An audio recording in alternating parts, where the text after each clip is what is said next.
told Francis, I said, I can do wrestling. I said, I know all the wrestlers. I said, and this is true, I even used to stand in front of a mirror with the microphone pretending I was interviewing somebody, because to me the interviews were the big thing. Without a doubt. Right? So. Who were some of the guys that you really looked up to in the business when you were a kid? When I was a kid, I loved Blackjack Mulligan, loved Ric Flair. Whatever you see here in this office, whatever you hear here in this office, we want you to respect what we do. And I remember, sure, you know, I mean, I felt honored that right. I was going to be doing this. So Gene Anderson walks in, and I'm thinking, whoa, man, that's freaking Gene Anderson. He walks in, nice, and I remember it had two big wooden doors. And Gene opened those doors, and when they opened the doors, all of a sudden, kayfabe was gone. What I immediately picked up on, and is a visual I'll never forget, is Ricky Steamboat with his arm around Ric Flair. Wow. And I'm thinking, holy shit. Yeah. And then Greg Valentine was there. And I remember Greg Valentine looking at Gene and said, who's this guy? But I really thought it was important. I thought what I did was important, and that we made it seem like a real wrestling, a real athletic event. And I did that because I grew up watching Bob Caudle, watching Gordon Soley, watching what they did and how they played it, and I wanted to play it the same way they did. Wednesdays was our big work day. And then once we started doing TBS on Saturday mornings, I would fly to Atlanta first thing Saturday morning, do the show in Atlanta, do the shows in Atlanta, tape them at TBS Studios, and then fly back that night. Production meeting, we all would kind of go into the control room, and they would pass out the formats, and Dusty would read over the formats. If there was something that Dusty wanted me to say, he would get me to the side. He says, I really want you to make sure we're going to do this. I remember him telling me that the famous Mulkey, when the Mulkey brothers went over. I remember him. I remember seeing Dusty in the back, and this apparently was Dusty's test run to see if he could book for the Crockett's. Right. And that's the first time I had kind of met Dusty.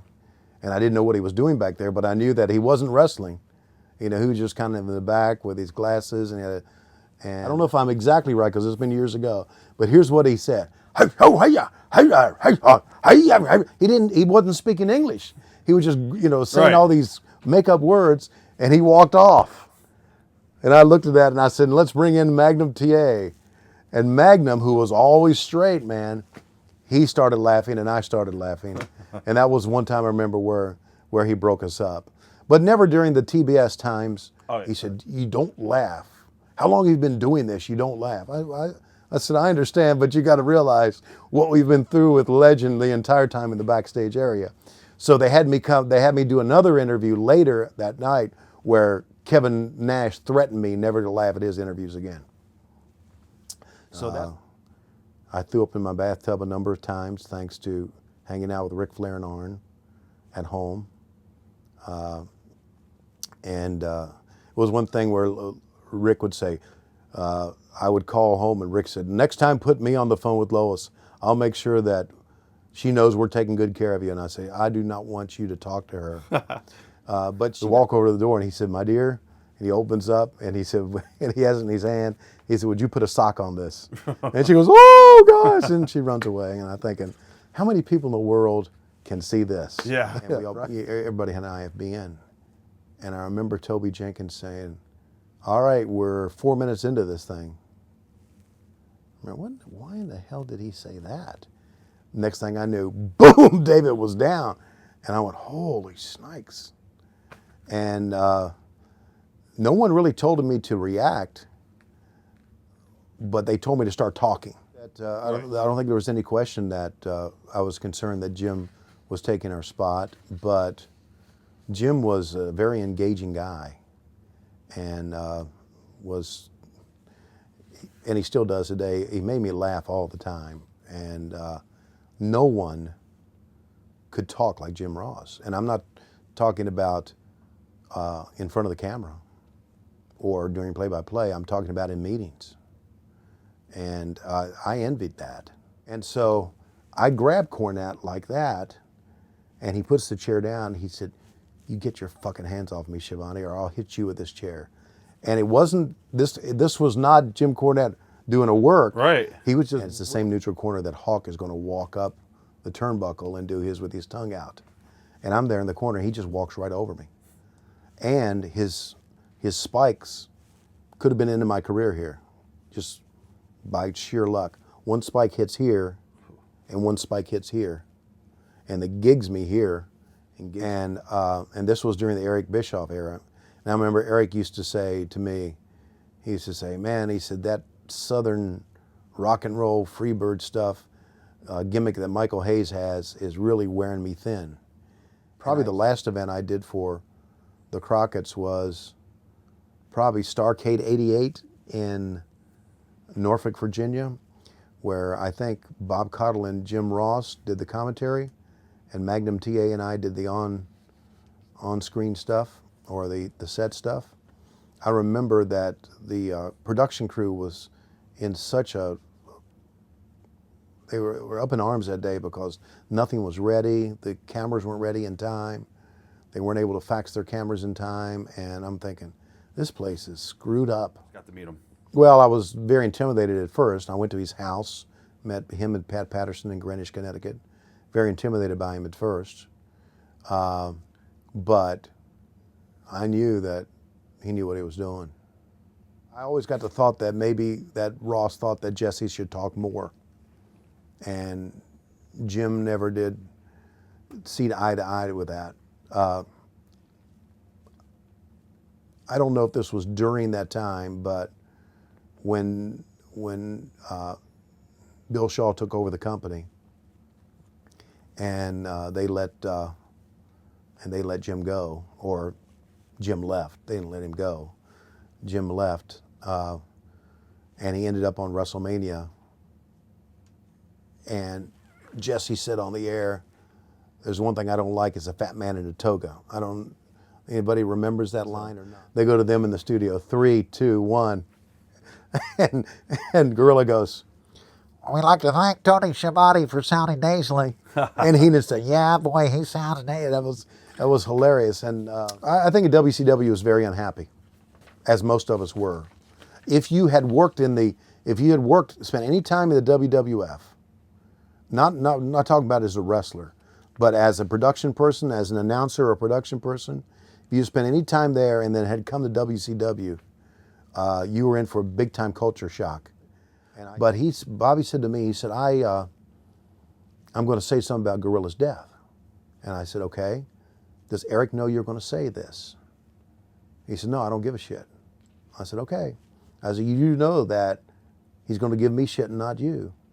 He said, "I don't care." I said, "Okay, well then do it. That's fine." So I think the fact that I brought up Eric's name and asked him if he had cleared it with Eric beforehand, because I was, I guess worried about that, made him feel that I didn't think we should do it. And that's the furthest thing from the truth. Gorilla Monsoon was good to me in the WWE. I had a kitchen back there, and he laid it all out to me about how mad he was and how I gave up the impression that I was I was an arrogant prick, and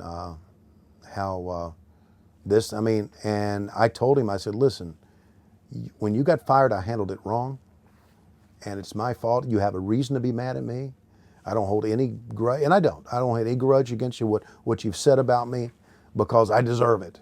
But I remember going into the family room, laying on the couch and crying, just sobbing that I had made the worst mistake of my life. But, the main story that I remember was he was packing. Right. Okay, they didn't like him having a gun. I never did see the gun, I don't know. Yeah. Also, another story was when he had to take a piss, he pissed off the balcony. Right. Right? Right. I don't know. I didn't see that happen, but good for him. You know what I'm saying? You gotta go. You gotta go, and fuck this company. Yeah. I'm Bill Watts, So going in the back there in one of the rooms, one of the offices, and seeing Luger standing back there going, "Holy shit." That was my first memory of that. Gene at times could be very difficult to work with. But because again, like Bobby Heenan and like me, he came to a place to where it was it wasn't as organized as it used to be. And so, you know, a lot of times he would be difficult to work with because he would be upset about the disorganization of what we've had. But I didn't know who to believe. And she said, yes. I said, okay. So I came up with butts in the seats. That was me saying that. But when I looked at her and she looked at me, and when I said, are you sure? I'm thinking, I really don't want to do this. And would today do it again? Any announcer that tells you that if your producer tells you to say something, you wouldn't do it, bullshit. The guys on SmackDown and Raw, Vince told them to do something, to say something, you don't think they wouldn't say it? For me. But they had the match where Arquette was going to be in the match, and Vince broke up the meeting, and I was sitting there, and Vince looked at me. He says, what are you looking at? I said, nothing. He said, what? You want to tell me something? I said, I don't want to tell you anything. Right. Said, I got a call from Vince Russo the very next day, or a couple of days later at the house. And Vince says, I need to talk to you, because Vince and I are very friendly. Right. I said, okay, talk to me. He said, I understand that you didn't believe this was a shoot. I said, I don't. He said, it was a shoot. I said, okay. You still don't believe me, do you? I said, no, I don't. I said, I've been doing this long enough to where I don't believe any of this thing. If they didn't want to do wrestling, fine. But they could have made millions and millions of dollars off the library that they sold for a little bit of nothing. And he said, are you okay? I said, yes. And Roddy would come in. The guys would be there all day, and Roddy would come in sometime where he'd be on the road, you know, traveling. He'd come in and cut the greatest promos ever. One of my favorite, probably the best promos in the business. Oh, no question. Yeah. Yeah. And it's going to do a back body drop with him. That's awesome. Right in the spot. And then he reaches down to a back body drop, and he goes, oh. And then he walks away from it. That's awesome. Just fucking with Eric, who's watching in the back. Right. And Eric's probably going in the back going, no, stay away from it. That was Kurt Hennig. But now we knew something, so there was a relief. And I remember walking out, and there were a couple of girls in the back crying and hugging and everything. I just got my bag, walked to the car, and drove home. That was it. That was it. I didn't say goodbye to anybody, or I didn't say nice working with you, anything. I just walked. Wow. Go. Yeah, we are desperately out of time. Make sure, Rob, the tape machines are still rolling. Thank you.